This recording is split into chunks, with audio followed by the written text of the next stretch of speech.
देखिए कक्षा 10 भौतिक विज्ञान हम प्रश्न द्वार प्रकाश का अपवर्तन कल हमने पढ़ाया था। आज प्रिज्म द्वार प्रकाश का अपवर्तन मैंने बताया था। प्रिज्म पर गिरने वाली किरणें के आपतन कोण आई को बढ़ाते जाएं, आपतन कोण आई को बढ़ाते जाएं तो विचरण कोण का मान घटता जाता है तथा एक विशेष आपतन कोण के लिए विचरण कोण न्यूनतम हो जाता है। ये कर हमने लिखवा दिया था, न्यूनतम हो जाता है आपतन कोण और बढ़ाने पर विचरण कोण फिर बढ़ने लगता है। इस प्रकार एक और केवल एक ही विशेष आपतन कोण के लिए विचलन कोण न्यूनतम होता है। इस न्यूनतम विचलन कोण को अधिकतम विचलन कोण कहते हैं। ये हमने बताया था। यदि अब इसके लिए फार्मूला मैं लिखवा रहा हूँ। यदि किसी प्रिज्म कोण ए है, यदि उसी लिखेंगे यदि किसी प्रिज्म कोण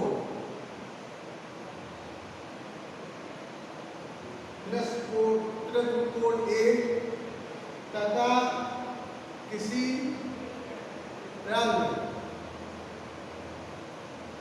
की किरण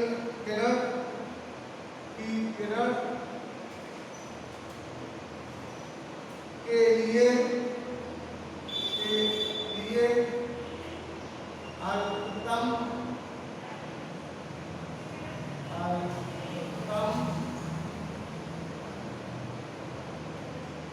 विचलन कोण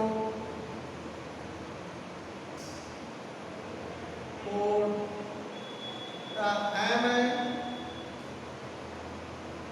तो प्रिज्म के प्रकार का अपवर्तन प्रिज्म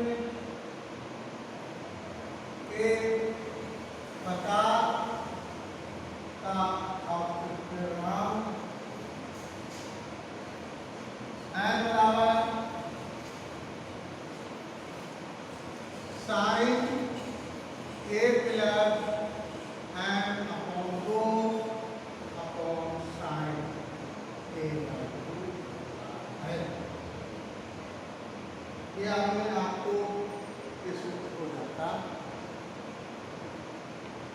अब आप लोग ये हमने इसको पूरा करवा दिया। कल पढ़ाई प्रकाश का प्रक्षेपण, लेकिन उसके पहले हम उत्तर दर्पण के लिए यूवी व एफ के संबंध बता रहे हैं। उत्तर दर्पण के लिए यूवी व एफ में संबंध,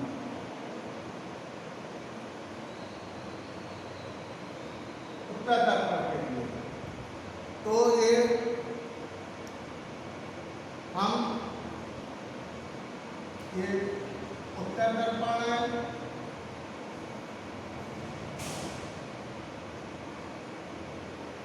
M1 M2 ये इसका ध्रुव है, ये वस्तु ए भी है।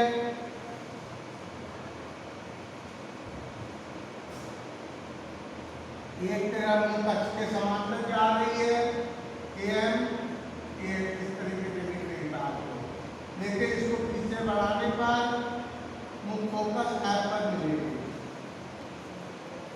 दूसरी किरण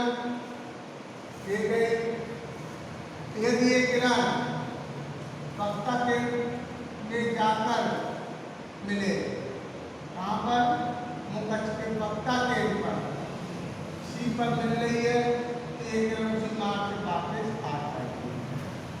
इस तरीके से इसका प्रतिबिंब A1 B1 बनता है। बिंदु M के दर्पण पर M लंबा लेते बन के तैयार हो जाता है।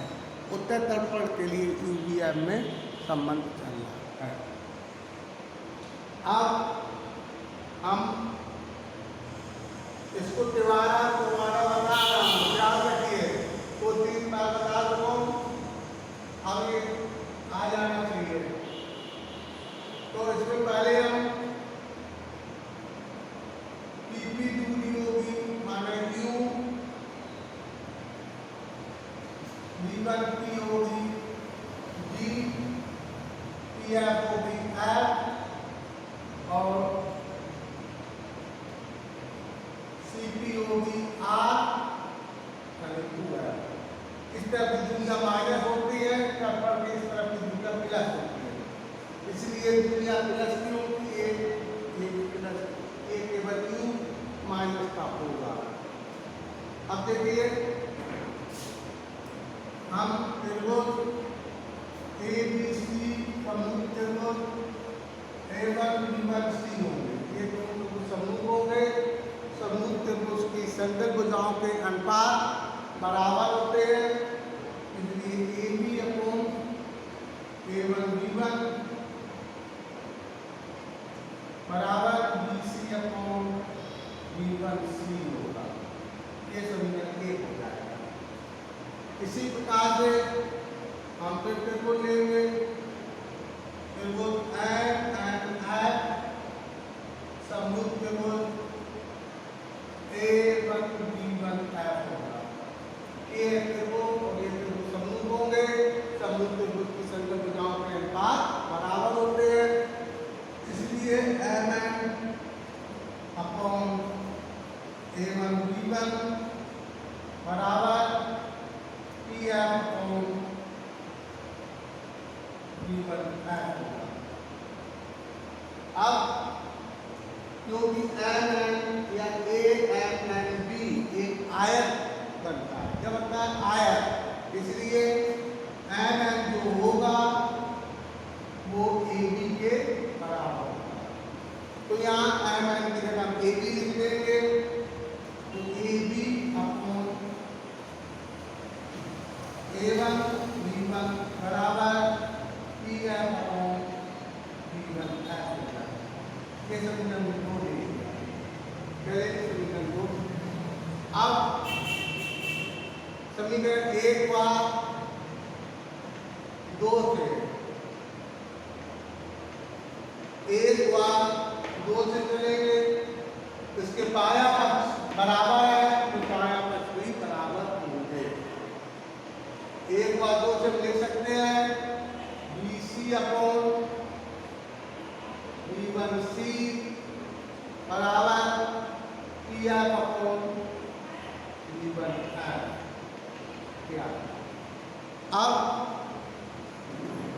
हम सभी दूरियां हमारी P से है, तब में P लगा हुआ है, इसको P में बदलना है, BC को। तो अब BC ये दूरी BC दिख रहा है, BC को ले सकते हैं PP प्लस CP, क्या ले सकते हैं? PP plus CP। अब B1C है, इसको ले सकते हैं CP माइनस B1C है, CP माइनस B1P आएगा। B1C का मतलब है इतने मतलब CP से ये घटा दीजिए, ये आता है बराबर PF B1F कितनी दूरी है देखिए, B1F का मतलब PF माइनस B1P, क्या होगा? PF अपॉन B1P होगा। ये ध्यान इस तरीके से हो जाता है। ये अब देखिए इसमें सभी में हमारे PP आ रहे हैं, अब ये मान आप रख सकते हो, मान रख दीजिए और हल कर लीजिए, आपका ये पूरा हो जाता है, हो जाएगा और उसमें कोई दिक्कत नहीं आनी चाहिए। देखिए PP कितना है? -Q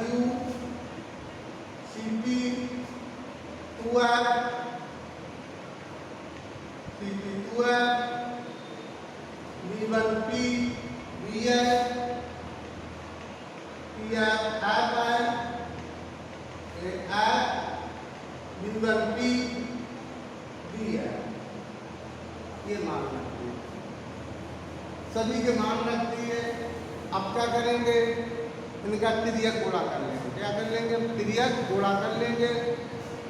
इसका ऐसे होगा, इसका ऐसे होगा, तो आप का गुणा करिए इसमें, तो यू है plus 2f square minus B का गुणा करेंगे तो minus 1 plus v u minus 2df हो जाएगा इक्वल।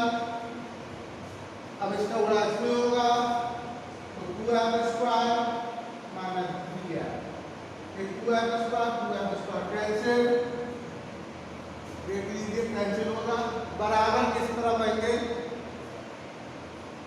अब बी यू का मान हमें निकालना है, तो बी यू बराबर हो जाएगा, इसको हम उस तरह ले जाएंगे जिसमें माइनस बी का चिंता, बी यू बराबर माइनस बी बचा है, इसको उस तरह लेकर प्लस 2 दिया है और इसको ले प्लस का दिया, तो बी यू बराबर दो में चला दिया प्लस दिया। अब दोनों बच्चों पर बी यू एफ का भाग देंगे, क्या देंगे, देख लीजिए, क्लियर कर लीजिए। इसके बाद लिखेंगे हम दोनों यू बी एफ का भाग देने पर, तो हम भाग देंगे तो B U upon B U F, B U F बराबर B F upon B U F plus U F upon B U F, U F cancel, यहाँ B F cancel, 1 upon F बराबर 1 upon you plus 1 upon B. इस तरीके से उत्तर तत्पर के लिए Indian में संबंध होता है 1 अपॉन एफ बराबर 1 upon you plus 1 upon v. हमने आपको उत्तर के लिए बताया ही है, आज हम उत्तर के लिए फिर बताया। हम 3 बार इसको 4 बार बता चुके हैं, अब इसको विशेष रूप से समझे लगाएं, आ जाएगा। इसके बाद देखिए, हम आपको फोकस दूरी और वक्रता त्रिज्या में संबंध बता चुके हैं। फोकस दूरी और वक्रता त्रिज्या में क्या संबंध होता है,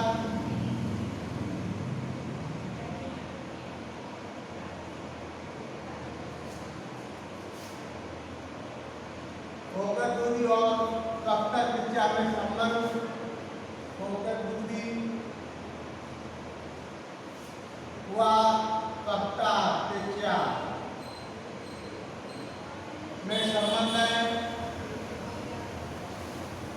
R बराबर R/2, लेंस की क्षमता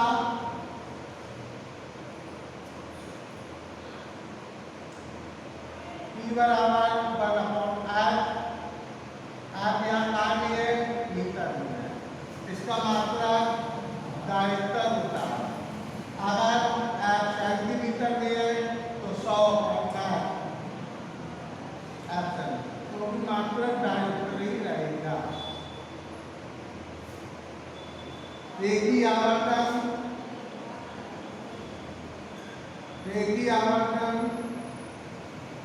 m बराबर I/2, यानी कि प्रतिबिंब की लंबाई अपॉन वस्तु की लंबाई, प्रतिबिंब की लंबाई अपॉन वस्तु की लंबाई होती है I/2, I मतलब प्रतिबिंब की लंबाई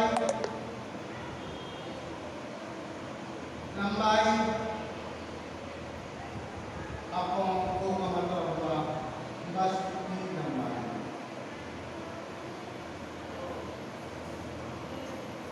m बराबर हम I/2 इक्वल माइनस बी होता है, ये हम जब करवा चुके हैं बोला m बराबर I/2 बराबर माइनस बी।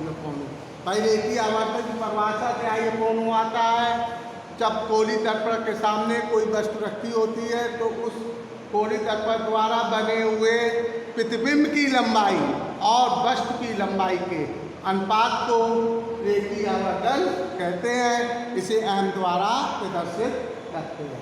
ये सब कुछ हम पढ़ा चुके हैं, ये ध्यान रखें आप लोग।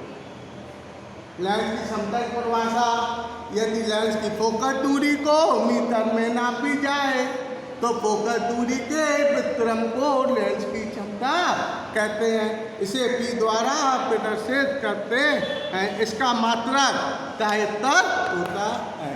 ये सब आप लोग याद करें, पढ़ें लिखें, तभी क्लियर हो पाएगा।